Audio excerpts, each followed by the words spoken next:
It's the gateway to independence. It is how you participate in your relationships, your errands, your community. When walking becomes limited, life becomes smaller. Because walking integrates so many systems, it gives us a clear window into progress. Are you ready to get back to what you love after knee replacement? The Total Knee Success Podcast is your trusted guide with practical tips, evidence-based strategies, and no fluff. It's not personal medical advice, just solid education to help you manage pain, regain mobility, and get back to living the life you love. Let's dive in. Welcome back to the Total Knee Success Podcast. I'm Michelle. In our last episode, we shifted how you measure strength. Instead of asking, does it hurt, you began asking, what can I do? How many sit-to-stands can I complete? How controlled is my stair descent? How symmetrical are my legs? Today, we build on that foundation by looking at something even more revealing, your walking speed and endurance. By the end of this episode, you'll understand how your walking speed or pace reflects strength, coordination, balance, and long-term independence, and you'll know exactly how to measure it and improve it with confidence. Walking is something we rarely analyze until it becomes difficult. Before arthritis, before surgery, before stiffness and swelling entered the picture, walking was automatic. You didn't think about stride length, push-off strength, or weight acceptance. You simply moved through your day. After total knee replacement, walking becomes information. Researchers consistently measure walking speed after total knee arthroplasty because it reflects global function. It integrates quadriceps strength, balance, joint motion, coordination, and cardiovascular capacity into one task. A 2025 longitudinal systematic review by Orange and colleagues emphasized that improvements in physical function, including walking capacity, are central to how patients define surgical success. Pain relief alone is not the outcome most people value. The ability to move freely is. And walking is life. When I ask people what their goal is for physical therapy, a common answer I hear is, I just want to walk. Walking is not simply an exercise objective. It's the gateway to independence. It is how you participate in your relationships, your errands, your community. When walking becomes limited, life becomes smaller. Because walking integrates so many systems, it gives us a clear window into progress. If strength is limited, speed slows. If balance is uncertain, stride shortens. If confidence is reduced, pace becomes cautious. Walking speed is one of the clearest, most measurable indicators of overall function, and it's strongly associated with independence. Before measuring this at home, be sure it fits within the activity guidelines from your surgeon or physical therapist. Choose a clear, safe area. Wear supportive footwear. Use your usual assistive device if needed, and have someone nearby if you feel unsteady. For consistency, use the same surface, the same footwear, and the same assistive device each time you test, so your results reflect true change rather than different conditions. To understand what your walking speed is actually telling you, you need a consistent way to measure it. In clinical practice, one of the most widely used methods is the 10-meter walk test. Place two lines 10 meters apart. Start several steps before the first line so you're already walking at a natural pace. Then begin timing the moment your foot crosses line 1. Walk at your comfortable pace and stop timing once you cross line 2. To calculate your speed, divide 10, which is the 10 meters, by the number of seconds it took you. For example, if it took 12 seconds to walk the 10 meters, 10 divided by 12 equals 0.83 meters per second. For many adults over 60, comfortable walking speeds near or above 1 meter per second are associated with community-level mobility.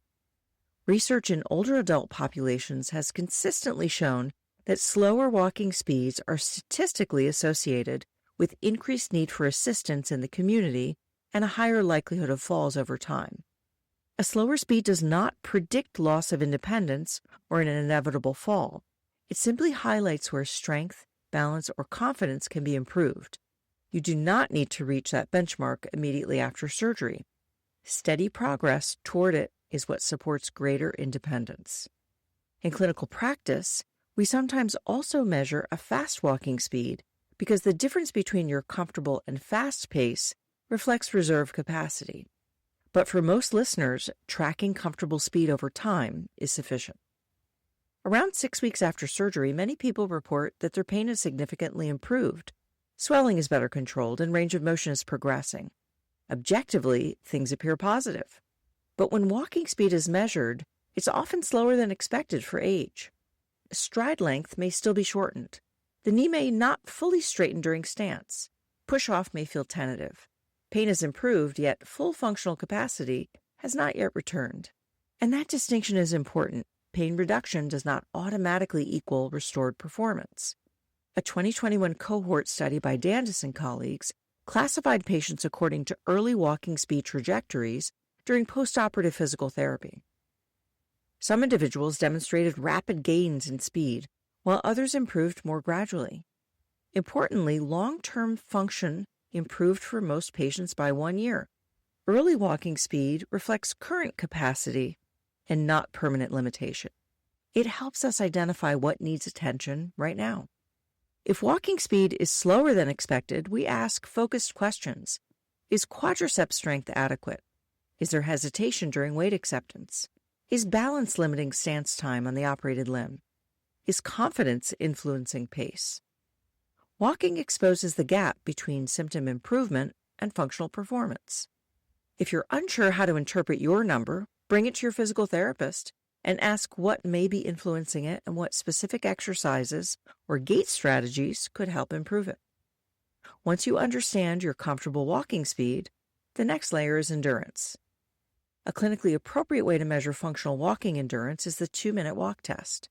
This is a sub-maximal endurance test, meaning it reflects how well you can sustain steady walking effort, not how hard you can push yourself.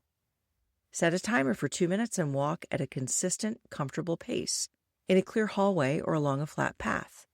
Use your usual assistive device if needed and repeat the test under similar conditions each time. Same surface, same footwear, same device. When the timer ends, measure the total distance you covered. If you have access to a hallway, measure the length once with a tape measure, then count how many full lengths you complete in 2 minutes and multiply by that distance. This keeps the process simple and consistent each time you repeat the test. Make sure you're cleared to repeat this type of activity with your surgeon and your physical therapist. The 2-minute walk test captures the combined effects of cardiovascular tolerance, muscular endurance of the quadriceps and hip muscles, gait efficiency, and balance under repeated loading. It does not measure maximal aerobic capacity like a treadmill stress test would, but it correlates well with longer walking tests and with overall functional mobility in orthopedic populations. In healthy older adults, average distances are often higher than what we see early after knee replacement, but there's a wide variation based on age, height, and medical history. And for that reason, your own change over time is far more meaningful than comparing yourself to a population average. The 6-minute walk test is frequently used in research because it reflects community-level endurance and has strong associations with broader health outcomes. However, earlier in rehabilitation, 6 minutes can be unnecessarily fatiguing or impractical. The 2-minute version provides meaningful and sensitive information while remaining safer and more tolerable for many people after knee replacement. Again, make sure you're cleared to do this with your surgeon and therapist. Interpretation is based on trend rather than a single score.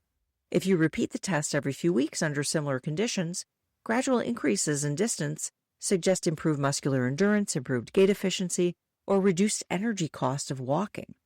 If distance remains unchanged, it may indicate that strength, balance, or conditioning needs further attention. A temporary decrease can occur with increased training load, poor sleep, or minor symptom flare. So patterns over time are more informative than isolated results.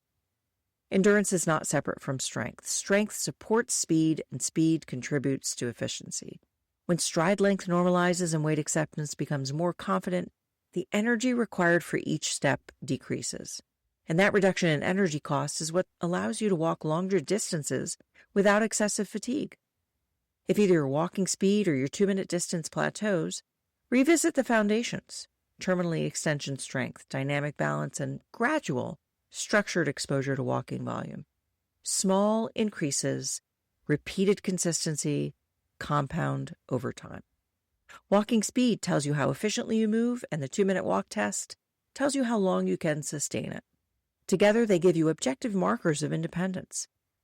When people say, "I just want to walk," what they're really expressing is a desire to move through their lives with confidence.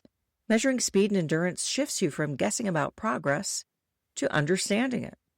Your gait tells a bigger story, and that story doesn't suddenly begin after surgery. It's influenced by what you bring into surgery with you. The strength, walking capacity, and education you build beforehand shape how smoothly you regain them afterward. And that's exactly why I wrote the knee replacement game plan.